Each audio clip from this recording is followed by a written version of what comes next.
As discussions continue, it is essential to advocate for lineage-based reparations to ensure justice and equity for American freedmen who are direct descendants of enslaved individuals in the United States. Reparations should be targeted towards those who directly experienced harm and their descendants due to slavery and its enduring effects. American freedmen, as descendants of individuals who were enslaved, have a unique historical connection to the institution of slavery. They have inherited the consequences of centuries of oppression, discrimination, and economic disadvantage. Lineage-based reparations acknowledge this specific harm and aim to address it in a targeted and just manner. One of the central tenets of our Constitution is the Equal Protection Clause of the 14th Amendment, which ensures equal treatment under the law. By studying lineage-based reparations, we align with constitutional principles, offering redress to those who have suffered from the historical injustices without discriminating against or excluding any racial or ethnic group. That's the difference. And so we're talking about reparations as being a continual claim that actually begins in the period of slavery, right? We can talk about Belinda Sutton, who in 1783, right, even before Callie House, is actually asking for reparations from this country, in the same year that this country actually became a proper republic. We're talking about a centuries-long program of reparations of a people trying to recognize themselves. That was a promise of Reconstruction, was being able to recognize oneself as a community, as a distinct community. And so the idea of trying to create this all-encompassing Blackness is actually the reproduction of what we can think of as the manipulation of the category of people who can be exploited, but that category is still always in reference to this foundational group, right, for who the whole apparatus of exploitation was developed around. As it pertains to the institutions, right, the state harmed direct victims, that being freed African slaves and their descendants. And we have all acknowledged that other groups have incidentally been harmed as a result of that direct harm. So now, when we're talking about a lineage-based model, the state must remedy direct victims and their descendants, right? And other groups may very well benefit from a lineage-based crafted GNR policy, which is actually a good thing, right?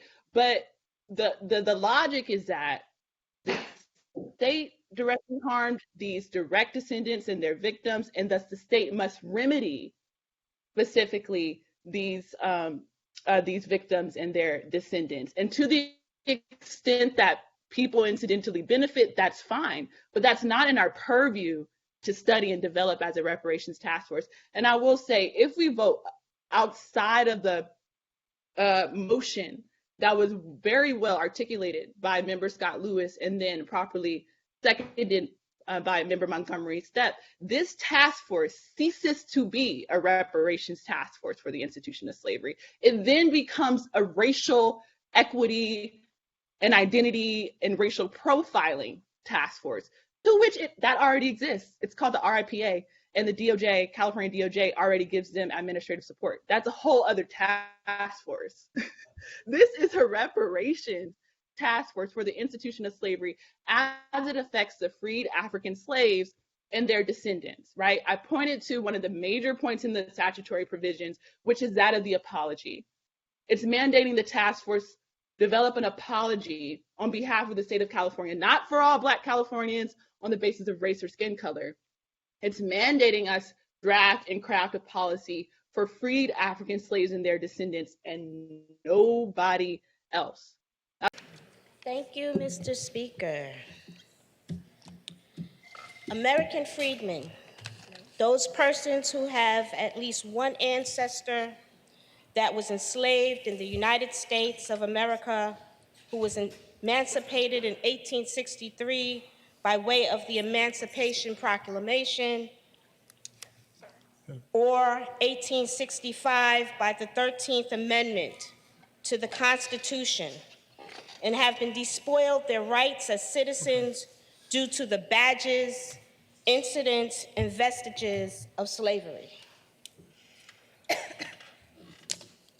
It is crucial to include the study of lineage-based reparations as the determining factor for eligibility within the community. It is important to note that the current version of the bill does not align with the principles of reparations and raises constitutional concerns under sections of the Civil Rights Act of 1964.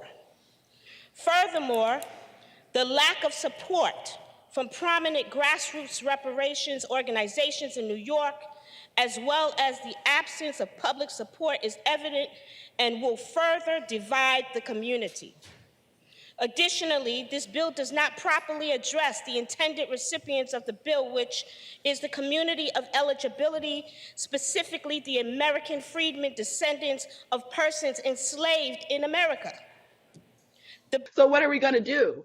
Like, continue to, like I said, use the master's tools and continue to use race?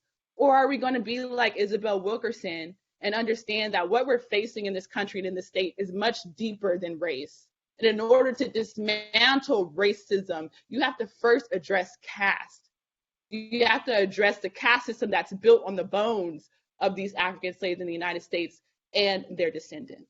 The bill fails to recognize the unique history and suffering of this specific group who have endured slavery, racial discrimination, and various forms of oppression for over 400 years in the United States. The foundation of the bill, as stated in paragraph 1, is flawed and unconstitutional. It acknowledges the injustice of slavery and discrimination against people of African descent, but does not accurately identify the targeted group. The vague and inaccurate identification of the affected population in the bill leads to the inclusion of individuals who do not share the same historical experience of slavery and its aftermath. The topic of reparations is a complex and sensitive issue, aiming to address historical injustices and provide redress for the descendants of those who suffered. However, it is crucial to approach this matter with fairness and a focus on rectifying specific harms endured by the affected communities. Reparations is designed to repair and heal the damage done to Africans for 400 years of slavery and Jim Crow. Recent immigrants do not share our common oppression at the same level. Reparation is for those who are the descendants of slaves first, because of the devastation they suffered from hundreds of years of no wages and no ability to own land and accrue wealth. Their ties are permanently severed from their homeland, and their ability to return to Africa is almost impossible. They are truly, unfortunately, American. African immigrants freely come to the United States in search of a better life should not be eligible for reparations. Whether they found a better life or not, they could always immigrate back to their homeland and reestablish themselves with their indigenous families.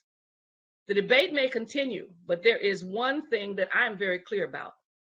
Those who are descendants of slaves had and have the impact of that system living in them and either driving and altering their aspirations. Those who were free during that time frame also may be able to should be able to make their case about themselves, because so often, if you lived here in the 1800s or the 1700s and you were free, you still had the impact of slavery on your life. Member Holder, I just want to say, if the task force goes with the race-based approach, what I believe you're proposing, that will promote fissures in the Black community as well. Because if you realize, I just wanted to make that clear, either way, there are going to be some unhappy campers. And it's, up to us as a task force to mitigate harm, understanding that under international law, reparations and reparatory justice is supposed to be a victim-led process and a victim-oriented process. So, with the proposal that I believe an advocate for in terms of a race-based approach, that is going to aggrieve the victims of the institution of slavery, which are the direct descendants of the enslaved people in the United States. To overlook that, I think, is very inappropriate, and it goes against the spirit of the law as written. Kaminsky talks about it. I was reading in your last report, what my staff gave me, that he said it's an issue of not about being Black. It's an issue of descendancy and lineage. And he's absolutely correct. There will be many Black people who do not deserve reparations, but there will be many who, obviously, whose lineage, and they are Black, and their lineage clearly says very strongly that they deserve to have reparations. Reparations is about harm that has been done, its extent, and who basically should have that harm mitigated by some form of repair to that individual. So I hope I'm clear about what I meant at the time. We had conversations, and that's why one of the things talks about basically those who are descendants of slaves being handled first, and others may be secondary. Those others secondary are those who were impacted by slavery, who lived in the United States during slavery, who may have been free, but also had their visions limited because of the slave system itself that did not treat them equal. They were not treated as equal citizens. They had limited ability, and they also could become vulnerable as a result of the system of slavery. Those who came after slavery, who may have experienced Jim Crow, who may have done various things, came here with their lineage intact, came here with their resources intact, and came here oftentimes looking for a better life. We did not. We were kidnapped, brought here against our will. All of our past was taken from us, and we truly have nowhere else to go but here. Thank you. Do I want equity? Absolutely.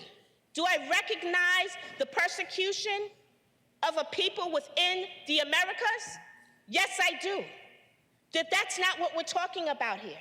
We're talking about reparations for an enslaved people who were robbed, beaten, raped.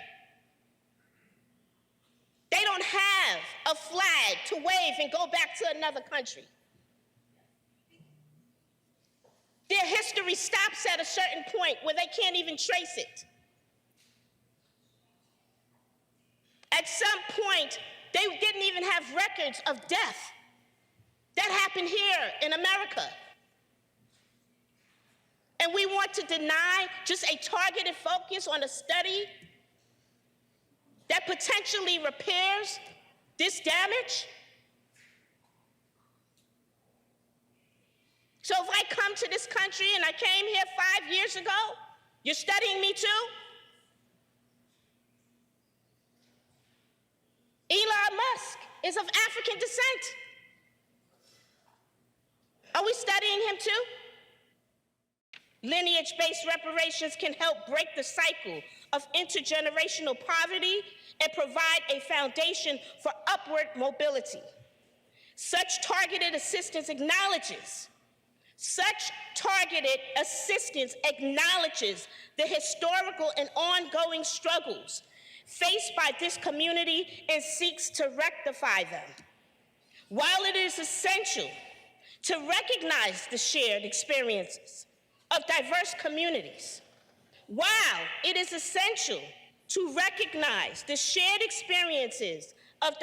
communities, a broad approach could inadvertently divert resources and attention away from those who have borne the direct consequences of slavery and its aftermath.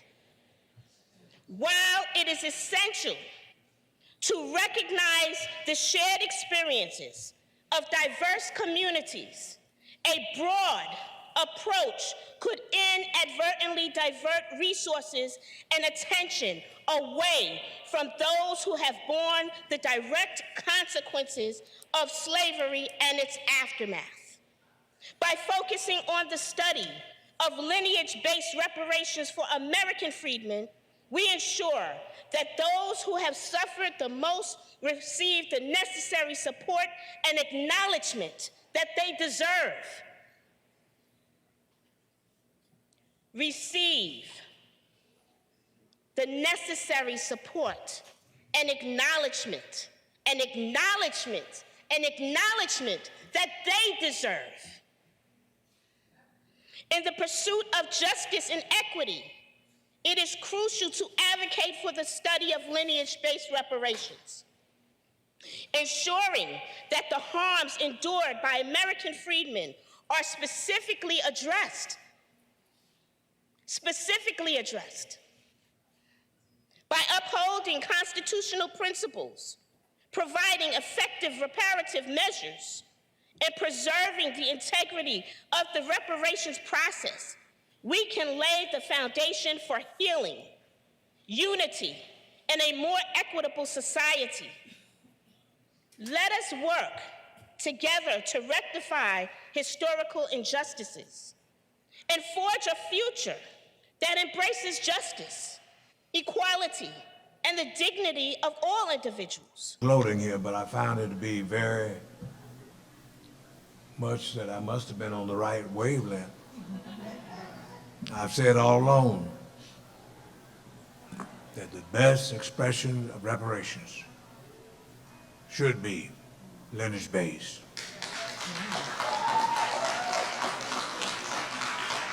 And your study. One is that I would never have written this bill if I thought at some point in the process of providing reparations that I would look at the line, if there was such a thing as a look at the line of those standing in line for reparations, and that I would discover that those at the front of the line were those who had very limited, if any, impact at all from slavery. The conversation around, who should be eligible lasted around 10 months. So, we discussed, the community of eligibility from our first hearing. We initially were going to have a vote on who should be eligible February of 2022, but it was delayed to March 2022, where in March 2022, we voted to affirm eligibility on the basis of lineage rather than race. So what informed that decision? For one, we invited several people to speak on this issue, one of them being the author of AB 3121, Secretary of State Shirley Weber, and she clarified who she had in mind when she introduced this legislation to the state legislature. And she clarified it would be for descendants of enslaved and free Black people living in the United States prior to 1900, to not only acknowledge, of course, enslaved Black people, enslaved Africans, but also to acknowledge, the free Black people who were living in the United States who might have been emancipated before, 1865, who still had to navigate a very precarious society. Reparations is designed to repair and heal the damage done to Africans for 400 years of slavery and Jim Crow. Recent immigrants do not share our common oppression at the same level. Reparation is for those who are the descendants of slaves first, because of the devastation they suffered from hundreds of years of no wages and no ability to own land and accrue wealth. Their ties are permanently severed from their homeland, and their ability to return to Africa is almost impossible. They are truly, unfortunately, American. African immigrants freely come to the United States in search of a better life should not be eligible for reparations. Whether they found a better life or not, they could always immigrate back to their homeland and reestablish themselves with their indigenous families. The debate may continue, but there is one thing that I'm very clear about. Those who are descendants of slaves had and have the impact of that system living in them and either driving and altering their aspirations. Those who were free during that time frame also may be able to should be able to make their case about themselves, because so often, if you lived here in the 1800s or the 1700s and you were free, you still had the impact of slavery on your life. As well in certain instances. So it was really to acknowledge that unique history of African Americans in this country. We also enlisted the expertise of legal scholars namely the Dean of UC Berkeley Law School, Erwin Chemerinsky, who was one of the foremost, if not the foremost, constitutional law scholar in the country, who essentially gave very dispassionate testimony, expert testimony, said, he didn't really have a dog in the fight, but, he did conclude by saying, if we do want to see reparations happen, if we want to actually change the material lives and conditions of Black folks, he actually recommended a lineage-based standard rather than a race-based standard for two reasons. One, race-based classifications are illegal under the California Constitution in the areas of contracting, education, and employment. But then he also mentioned the 14th Amendment of the US Constitution, which pretty much bans racial classifications. And so he was saying, racial classifications are almost always unconstitutional. And therefore, he recommended the task force affirm eligibility on the basis of lineage rather than race to have the best chances in the court in not getting struck down. We also, lastly, enlisted several different genealogists to speak to the feasibility of lineage tracing per se, one of them being Hollis Gentry, who is the lead genealogist at the Smithsonian Museum in Washington, D.C. Certain genealogists, spoke very frankly around some of the complications around lineage tracing, but at the end of the day, after taking a poll from all the genealogists, they all recommended a lineage-based standard and, pretty much showcased or demonstrated, lastly, frankly, the technological advances of genealogy in the past 30, 40 years and how easy, frankly, it can be even for marginalized groups within the African-American community. Only last thing I'll say is just keep in mind again what the esteemed Nicole Hannah-Jones of the 1619 Project has explained and how she has also affirmed reparations on the basis of lineage, noting that Black is a political and economic fiction, and that everything that Black Americans suffer is not just because they are Black, but because this nation was determined to keep the descendants of chattel slavery, a permanently subjugated people, to keep them an economically, politically exploited people. And so again, reparations is for all we suffer because our ancestors were enslaved. And so that's why we landed on a lineage-based standard. I'd like to offer two notes of caution at the outset.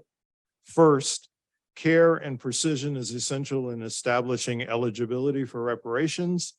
The term African American in the legislation needs exact definition, since white Americans who can claim African descent and an enslaved ancestor would otherwise qualify. The condition for being a descendant of the institution of slavery should specify slavery in the United States of America, since this is a project for the Black descendants of persons who were emancipated by the 13th Amendment.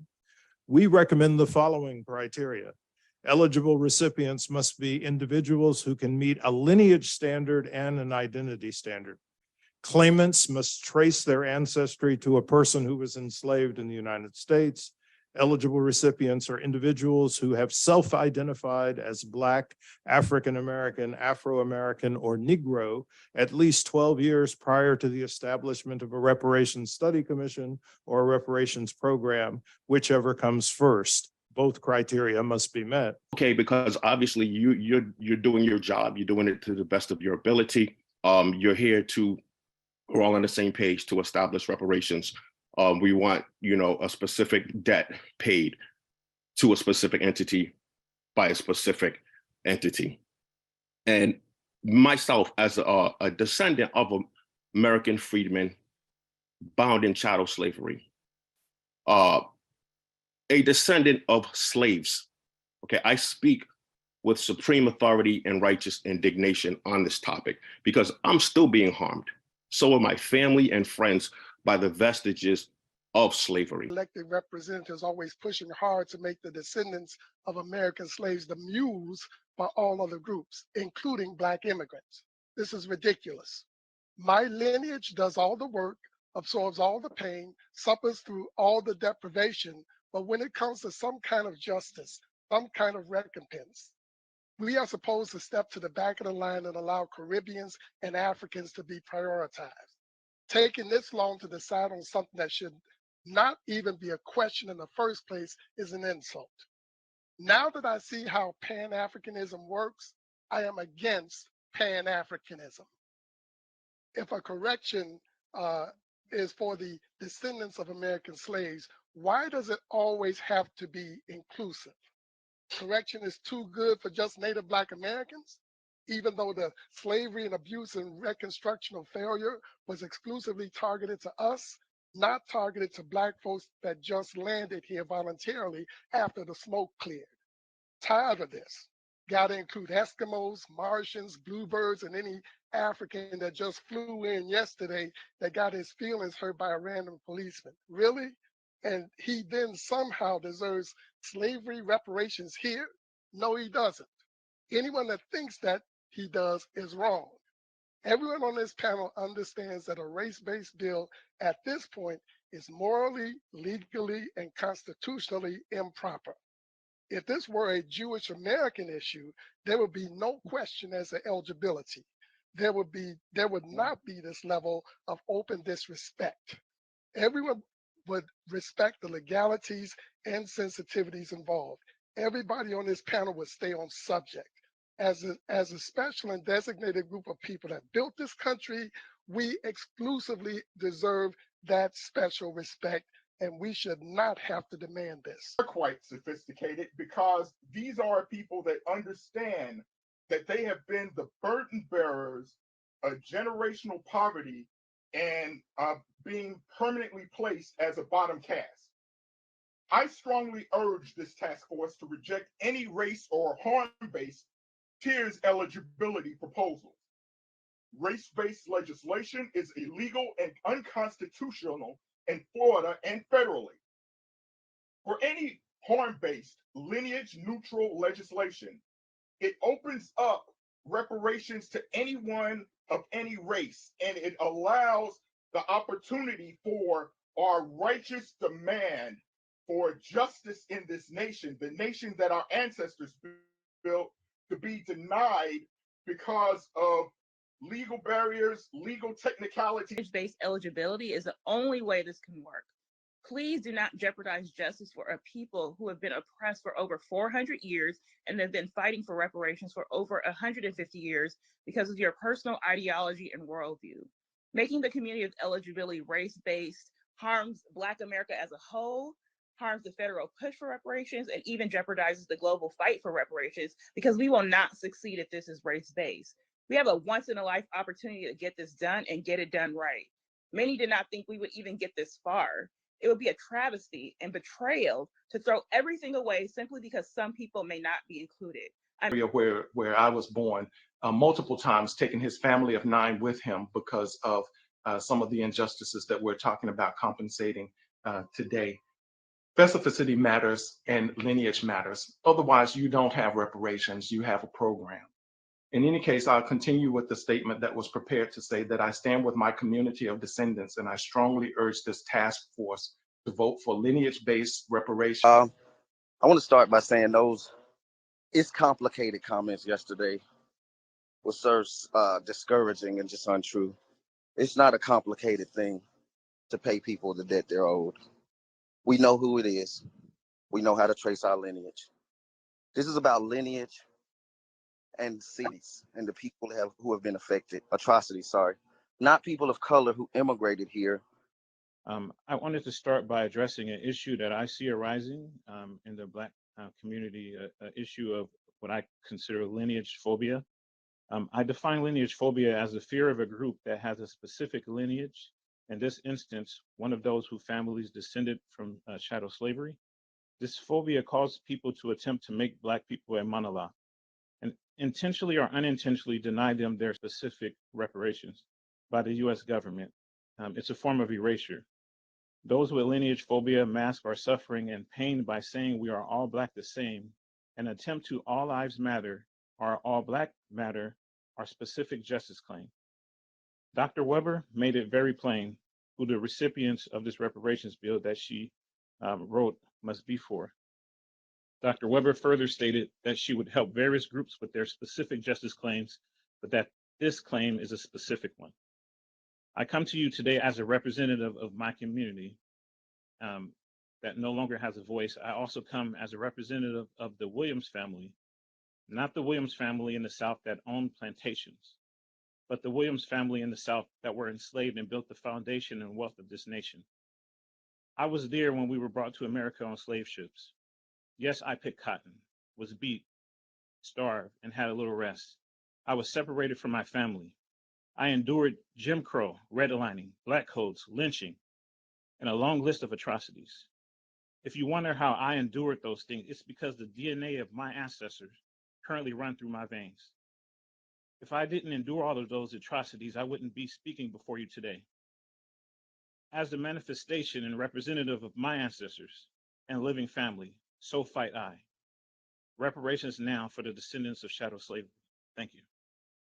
The reason why I believe it is important is because I believe that in my blood, and just like the blood of many other people who have called in to this task force, is a unique history that is tied specifically to the American timeline and all of the injustices rendered upon Black people. We have to understand that the group of Black people that were in America were ultimately those who had their language, their culture, their heritage stripped of them, those who were subjected to the 3/5 compromise, those who were subjected to the Casual Killing Act, those who were subjected to the slavery laws from 1776 to 1865, and even those Black codes that followed after that. As someone who can literally trace my family through that timeline in multiple states, from Virginia to Alabama to Georgia to Mississippi to Tennessee, you know, I believe it is important that we recognize that not all Black ethnic groups share that history. And that if you guys were to open up reparations so that it was a race-based approach, you would be basically stating that you believe that the injustices rendered upon my family should somehow benefit groups of people who are just now getting to this country who don't know about my history, and yet alone my ancestral background. Like, you would literally be saying that Black Guatemalans who live in California deserve the same justice as the Black descendants of slaves who have been in that state for the last 200 years or so, or those slaves, the descendants of those slaves who have literally contributed to the timeline of California despite experiencing injustice after injustice. To send us on the path to federal reparations, this is really about lineage. It's not just about color. The government owes a debt that's long overdue. And like I said, I do pray that this commission can focus on what we're actually saying, and this is not about hate and division. This is about being specific. It's about specific policies for us, cash, protections, policies. Okay, thank you. It would have been helpful for that to have been more clearly stated what was meant by special considerations, because it kind of left it open.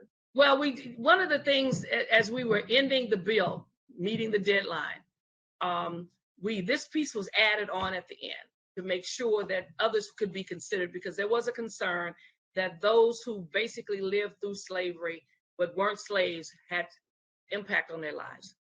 Rather than saying, someone said, well, we should say anybody came here up to 1965 and all this other kind of stuff. So in order to not do that, we said, hey, first let's consider the folks that were slaves here.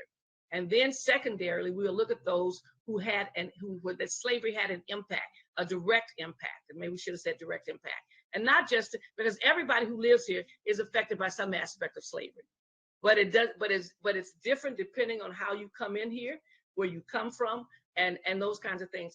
And you know, when you interact with those who at least when I interact with friends and family members who were from somewhere else, their reality about who we are and what we do in this country is very different than our reality. Their response is very different. Society's response to an African or Jamaican is very different. And I say that because it's like when I was in school, it's like those from other countries were exotic people. People liked them because they liked their accent. They liked having these exotic friends. Now, I wasn't exotic because I was a daughter of a former slave. So their realities are totally different than ours. And while it's nice to think about everybody, the reality is we're talking about California, U.S. resources, the economics of this country, the opportunities in this country, and what we're going to do for those who help to build the country. I The community of eligibility for reparations must be based on lineage, not race. This is the opinion and position of the author of the bill, Dr. Shirley Weber. It was her legislative intent clearly stated to you last month that lineage must be the criteria, very clearly. Your best legal advice yesterday from Professor Erwin Chemerinsky was that lineage must be the eligibility. The public comment and public will since this task force began back in June of 2021 has been overwhelmingly in favor, 95% plus in favor of lineage eligibility specificity. Here on my phone, it says on Ancestry, here's what it is, where you can check your ethnicity, ancestry, DNA. This is the map that it showed me here, and the percentage breakdowns of the various regions. And then it even has, it says communities here, early Virginia African Americans and Carolinas, Maryland, Virginia. So those are where they trace back to, is what she's trying to show. So once I saw that, I wanted to really be able to vote and support lineage-based reparations. So I support that take of things. So it shouldn't be dependent on race, but more your family. And slavery. Not. My question, the sophisticated question that I'd like to pose based on that information is, why would anyone understanding the racist history of this country with dark skin come here? Because my understanding is that it would not be to participate in a struggle that had already well taken place. So if you know that this place is a racist place, why would you come here if you thought you had to participate in that racism as a victim? In any case, I'll continue to say that I was born almost 55 years ago as an American Negro in South Carolina. My great-grandfather, whom I knew, was a sharecropper and had to move around in his in the area. I appreciate Andrew Young and his desire to be compassionate to the world, and that's important. But our compassion oftentimes has not served us well. And I hope people realize that this is a time, after all of these years, that we could hopefully make a difference. We have allowed, as I always say, we are the ones who kick down the door of opportunity, and everybody runs over our back and grabs all the stuff off the table. And when we get up, most of the stuff is gone.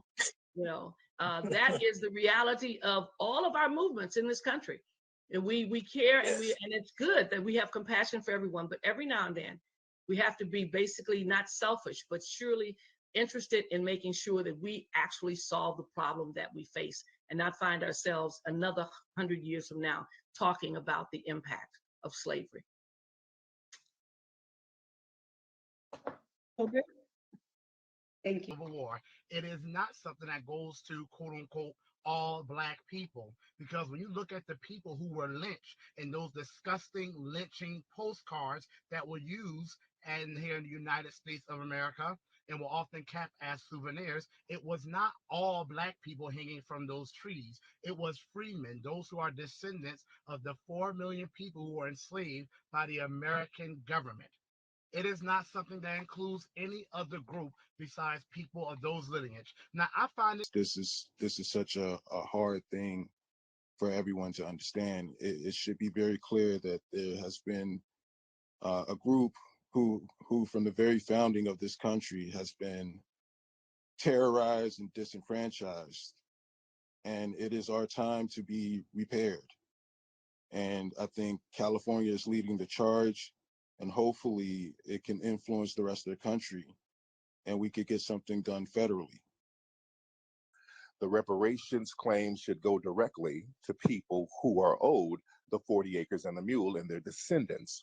We have to stop muddying the waters when it comes to such a very important claim like this.